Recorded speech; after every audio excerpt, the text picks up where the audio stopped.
I want to talk for a moment about the importance of education on psychology, psychological understanding throughout society.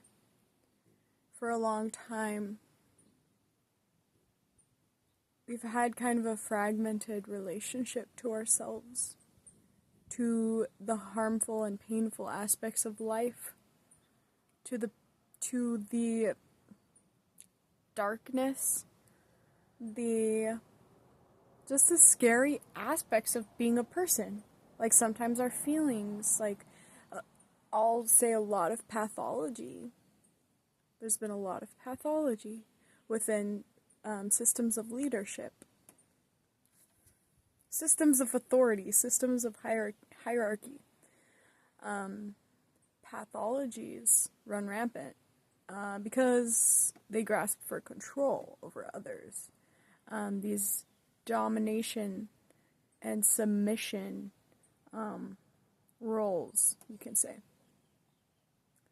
It's really important, I think, for people to understand psychology because, you know, you can get into a relationship with somebody and essentially not realize that they have some type of pathology that just directly inhibits their ability to really engage in a proper relationship or connection with you. So then you might, expose yourself within that relationship and then, be thrown out very off balance by interacting with this person on said level. Not because we should just shut all those people out, but it's a discernment on the capacity of relationship you have to people. Some people really are not even in a place to be in a relationship, yet a lot of those people will be grasping for a relationship because they need somebody to fill the void in their lives. And you may also be in that same space, especially if, you might have some childhood trauma, some unresolved wounds and issues within yourself. You may also be grasping for that person out of a lack, out of void. So, this is just a real life example that I want to share. Is I grew up specifically around a narcissistic person, and I use these terms very accurately. I'm not talking just because I don't know. I always repeat this, and I need to just stop repeating this specific. I'm talking about it seriously. I don't know, and I think that does come from just the abuse that I've endured of being gaslit. No, it's not abuse. What are you talking about? Simultaneously while being abusive. You know what I mean? Anyway. So I had a lot of experiences with narcissists, because I was raised by a narcissist, so I, in my life, kind of went, I attracted those people, and they attracted me, because of the unconscious dynamic, the narcissist empath dynamic, where people literally, where narcissists will feed off of a person who has a lot of energy and a lot of light, and just goodness. A person who wants to help and then is taken advantage by somebody who really needs help. Just that kind of dynamic where, yeah, somebody really is used as supply for energy or for whatever it is, just validation in some way, shape, or form. A lot of times with a narcissist, that might be validation in the sense that they are powerful and they are mean. They will be abusive and they will try to have control and have dominance over said person, and that will give them a sense of validation of their power because they inherently slash due to childhood trauma pretty much like a very underdeveloped sense of psyche, and also it's entities too. Like it's entities. It is a spiritual matter. We're talking about the spirit. We're talking about the soul. It is an entity that shows up. That's why every narcissist you meet will show you the same entity. It's an entity. And, we are in a mental time period. That's why we are seeing such vast exposures of, thought processes and how thoughts affect us. Like somebody can literally take control of so many people based off of a certain thought and just implanting the thought in the head, in the brain, in the mind. We're in a mental era, so that's why we're seeing this specific issue. I would say, narcissism.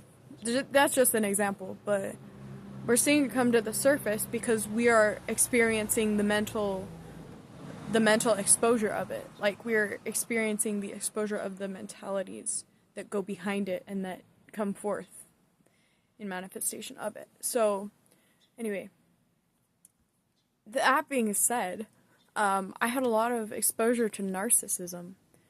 However, I had not really had very much exposure to like sociopathic or psychopathic. I don't know, and maybe I did, but not on such a like close level. So anyway, I then became like I came into relationship to a person who was sociopathic just based off of what sociopathy entails. But I didn't have experience with that. So first of all, it didn't like flash an alarm of like, you've been through this before. It didn't flash that alarm in my head, but I knew something was kind of wrong psychologically with this person. Like I knew that they were kind of they had this really disconnected experience about them, like about their own experience and about my experience with them. There was like this disconnect, and I couldn't really pinpoint it until I educated myself on said pathology.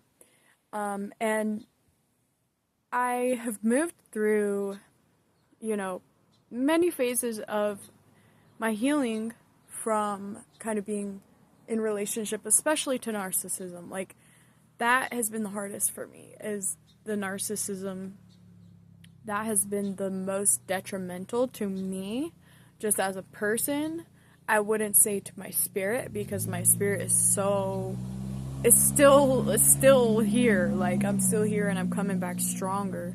I'm coming back brighter. But the thing I'll say is that, as a person and how narcissism impacted my life, it's led me to be, to live in my car, I don't know if we want to call that being homeless. That's being homeless, in a sense. I don't want to say homeless, I'll say houseless, because I've never been homeless in my life, because I am home in myself, right? But, to be houseless is a whole experience, And those of you who've been houseless, who've lived on the street or lived in your cars, you'll know that. And even people that have never had that, they fear it and they don't want to have that experience. So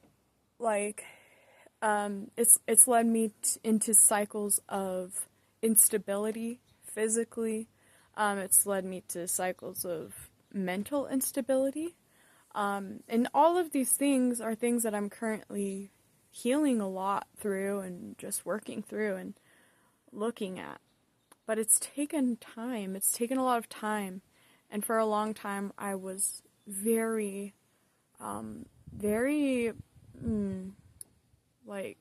just interfered with my ability a lot. Like, I really didn't have a firm foundation of a lot of things.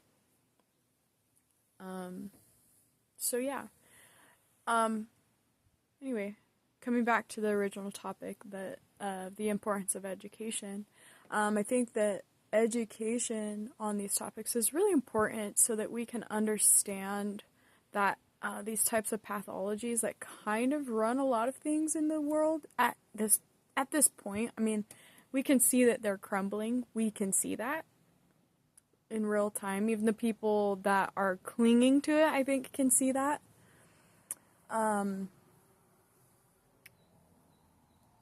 It's important for us to understand these things because it's so relevant in this mental era of evolution. We are evolving. We are seeing things more clearly than we have before. We are seeing things more objectively, and at the same time becoming able to say that's not okay, and how can we do things differently. So that's the first part, but then the second part is that, like, I think, and I'm not here yet, like, I'm not there yet, I'm still thinking about this element of it, but it's to educate the people who are dealing with those pathologies, because a lot of those people that deal with certain pathologies like narcissism or psychopathy, sociopathy.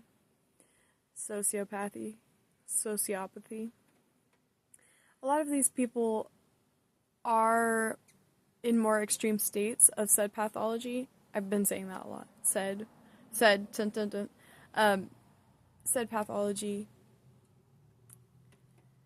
They don't get the help that they need. They don't even think about that as an option for them. Like, and they also probably don't know how extreme, like, their issues are. But everybody around them can feel the weight of their issues. And I think that, like, we will start seeing these conversations and learning about how to educate, how to help people who have these certain pathologies. Because up until this point, it's been very taboo. There's a lot of stigma around, like, seeing a mental health. I don't even want to say mental health anymore. Seeing a psychologist or psychiatrist, seeing somebody to help you with it, going to therapy. It's been so stigmatized. People are really prideful. They don't want to accept help. We don't know how to accept help. And that's just a narrative of kind of a past embodiment way of being, because we are starting to shift into a more receptive and more curious point on ourselves and on others. And so yeah, I think that psychology needs to be more broadly, like, we need more education. We need more education to everybody, for everybody. It needs to be accessible. Psychological education needs to be accessible, period. Because we are seeing a lot of issues in the world, like not just, political leaders, but also, like, between men and women. Not even just between men and women, but between people, the way we relate to people. These problems are really big right now. Yeah, so more access to education.